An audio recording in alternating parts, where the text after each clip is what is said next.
पापड बघता येत नाही, तिप्पट फुललेले आणि एकदम असे बघा कढईमध्ये टाकतात. कढई सुद्धा हा पापड फुलण्यासाठी कढई सुद्धा पुरत नाही. म्हणजे एवढा हा पापड तिप्पट चौपट पटीने फुललेला आहे.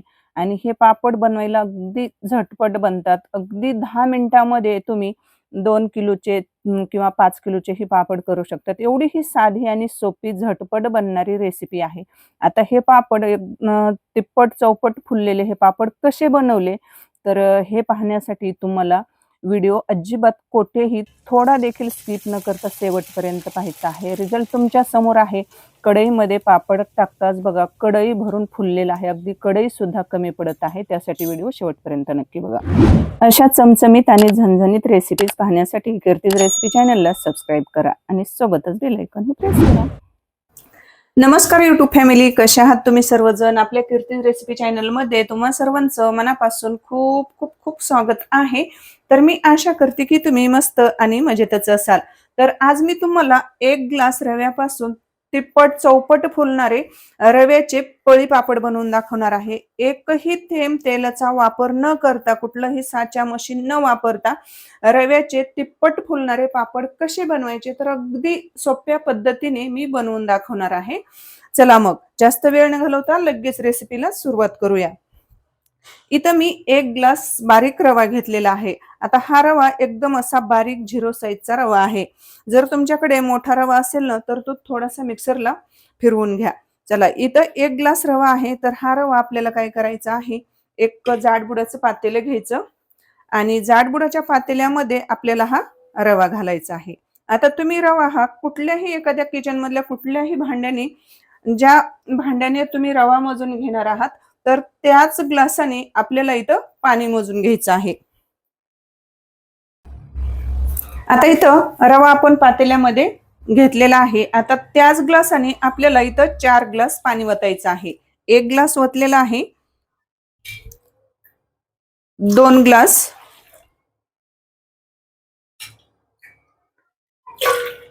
3 ग्लास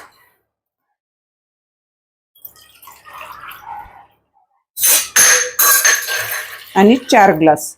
आता इथं 4 ग्लास हे पाणी ओतलेलं आहे. सुरुवातीला आपल्याला 4च ग्लास ओतायचं आहे आणि नंतर आपल्याला जर कमी जास्त लागलं तर नंतर थोडंफार पाणी लागणार आहे. जर लागलं तर ओतायचं आहे, पण सुरुवातीला आपल्याला 4च ग्लास घेतलेला आहे. चला, आता आपल्याला हे गॅसवर ठेवायचं आहे. गॅस चालू करायचा आहे आणि गॅसवर ठेवायचं आहे. गॅसवर ठेवायच्या अगोदर आपल्याला हे चमच्याने असं थोडंसं ढवळून घ्यायचं आहे. चला, हे चमच्याने आता बघा चांगलं असं ढवळून घेतलेलं आहे. चला, हे आता गॅसवर ठेवूया. आता इथे गॅस चालू केलेला आहे आणि गॅस चालू करून आता आपल्याला गॅस थोडासा वाढवायचा आहे सुरुवातीला.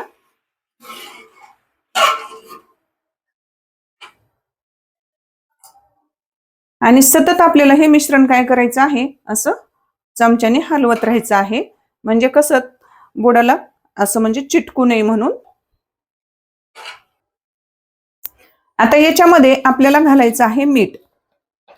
तर इथं मी 1 चमचा मीठ घातलेला आहे. तुम्ही तुमच्या आवडीनुसार म्हणजे चवीनुसार मीठ घालू शकतात. नंतर आपल्याला इथं अर्धा चमचा खायचा सोडा घालायचा आहे, म्हणजे पापडखार घालायचा आहे. पापडखार नसेल तुमच्याकडे फुल सोडा, तर खायचा सोडा अर्धा चमचा घातला तरी सुद्धा चालेल. परत आपल्याला हे मिक्स करून घ्यायचं आहे. नंतर याच्यामध्ये घालायचं आहे थोडंसं तिखट. तर इथं मी हिरव्या मिरचीचा ठेचा म्हणजे मिक्सरला थोडंसं बारीक करून घेतलेला आहे, तर तो घालायचा. आणि हे मिश्रण आपल्याला सतत असं चमच्याने असं ढवळत राहायचं आहे. आता हे मिश्रण आपल्याला जवळपास 20 ते 22 मिनिट हे मिश्रण शिजवून घ्यायचं आहे. आता बघा आताच्या स्टेपला इथं झालेले आहेत जवळपास 5 मिनिट झालेले आहेत आणि हे मिश्रण बघा बऱ्यापैकी असं घट्टसर झालेलं आहे. तर याच्यामध्ये आता आपल्याला परत पाणी लागणार आहे, कारण हे शिजण्यासाठी आणि आपण पळी पापड बनवणार आहोत, तर त्याच्यासाठी मिश्रण आपल्याला पातळच हवं आहे. तर परत याच्यामध्ये आपल्याला 2 ग्लास पाणी घालायचं आहे.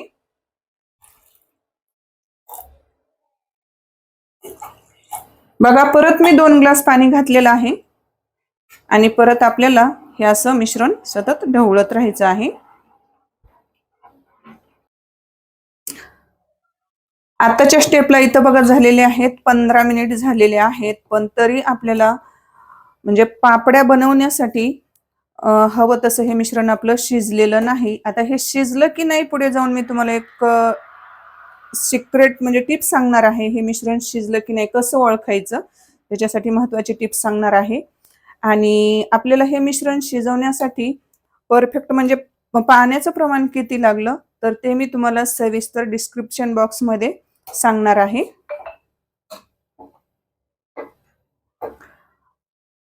सतत आपल्याला हे मिश्रण असं हलवत राहायचं आहे म्हणजे तळाला अजिबात चिटकत नाही. आता हे परत आपल्याला मिश्रण आणखी जवळपास 5 मिनिट शिजवून घ्यायचं आहे.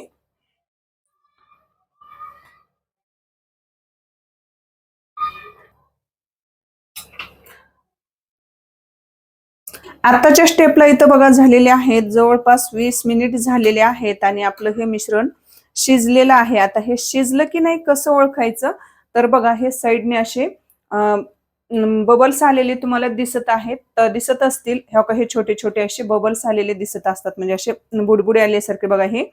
आणि मध्ये बघा मधोमध अशी साय आल्यासारखी झालेली आहे.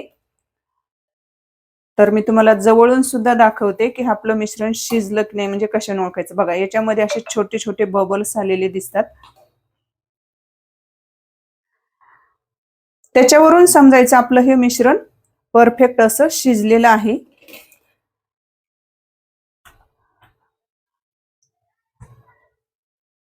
सतत असं हे मिश्रण हलवत राहायचं आहे बघा. आणि ह्या मिश्रणाची कन्सिस्टन्सी पाहू शकतात. आपल्याला हे जास्त घट्ट पण नाही आणि जास्त पातळ पण नाही पाहिजे. जास्त पातळ ठेवू नका नाही तर मग पापड बनवायला एकदम असे पातळ कागदासारखे होतील आणि काढायला जर गेलं ना वाळल्यानंतर तर त्याचे तुकडे पडतील. थोडंसं मिश्रण असं दाटसरच हवं आहे जसं की हे आपलं इथं बनवलेलं आहे असंच. आणि याच्यामध्ये तुम्हाला थोडीशी जर कोथिंबीर ऍड करायची असेल ना तरी सुद्धा चालेल किंवा लाल तिखट घालायचं असेल किंवा चिली फ्लेक्स घालायचं असेल तरी सुद्धा चालेल.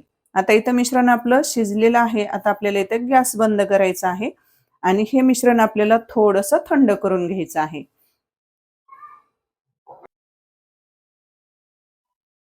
मिश्रण हे बघा बऱ्यापैकी असं थंड झालेलं आहे आणि थंड झाल्यानंतर बघा थोडासा असा दाटसरपणा पण आलेला आहे आपल्या या मिश्रणाला पाहू शकतात.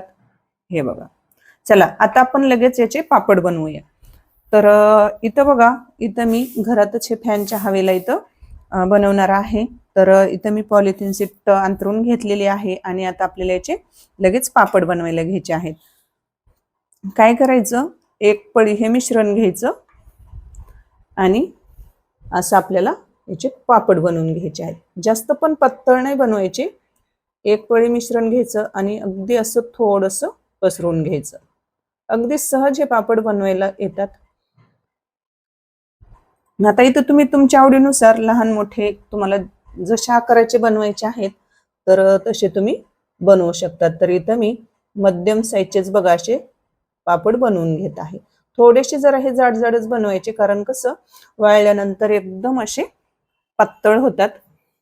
ते आता आपल्याला असे जाड वाटतात पण सुकल्यानंतर एकदम पातळ कागदासारखे होतात. त्याच्यामुळे बनवताना थोडेसे जाडच बनवा. आणि मिश्रण पाहतात का नाही बघा कसलंच याच्यामध्ये अशी म्हणजे गाठ वगैरे अजिबात झालेली नाही. अगदी बघा एकदम असं छान असं हे मिश्रण झालेलं आहे. आता सेम पद्धतीने राहिलेल्या मिश्रणाचे सर्व पापड बनवून घेऊयात. इथं आपले पहा सर्व पापड बनवून तयार झालेले आहेत. बघा काय मस्त सुरेख असा रंग पण आलेला आहे. आणि त्याच्यामध्ये आपण थोडीशी हिरवी मिरची टाकली होती तर बघा ती काय सुंदर याच्या पापडामध्ये अशी उमटून दिसत आहे आणि एकदम गोल गरगरीत असे बघा एकसारखे इथं आपले हे रव्याचे पापड बनवून झालेले आहेत. आपण या मिश्रणामध्ये म्हणजे पापड बनवत असताना एक थेंबही तेलाचा वापर केलेला नाही. गोल गरगरीत असे आपले सर्व पापड बनवून झालेले आहेत. आता हे मी पापड एक दिवस फॅनच्या हवेला सुकवून घेणार आहे आणि 1 दिवस कडकडीत उन्हामध्ये दिवसभर वाळवून घेणार आहे.